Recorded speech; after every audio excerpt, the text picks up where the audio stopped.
My recommended movie is The Fountain by Darren Aronofsky. It's a really moving, metaphysical, sort of sci-fi-ish movie that I think has had a pretty profound effect on my life ever since I saw it years ago.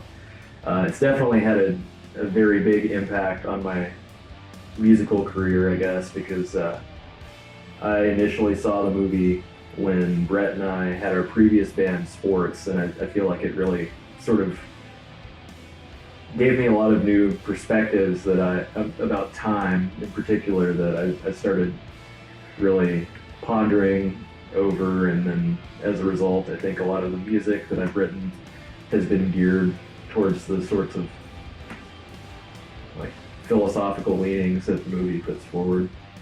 Um, a book I would recommend is Hard Boiled Wonderland and the End of the World by Haruki Murakami.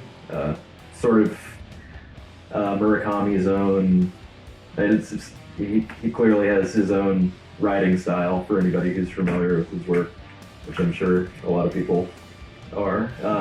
Sort of his own magical realism sort of writing style, and it's like kind of bordering on sci-fi, but not really. I guess it's just sort of set in his own like strange alternate version of Tokyo, which I don't really want to give away too much about the book. It has like kind of a noir feel to it, but it's incredibly interesting. It's my favorite book of his, and I've read a handful of other ones too that are all really excellent.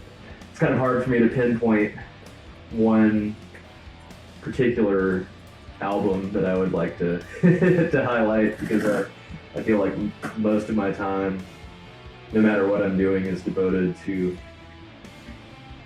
seeking out new music to listen to that's like from the 70s mostly. But I'd say two records that I'll highlight. My favorite metal album ever is Mob Rules by Black Sabbath, and another record that I think is great but sort of overlooked.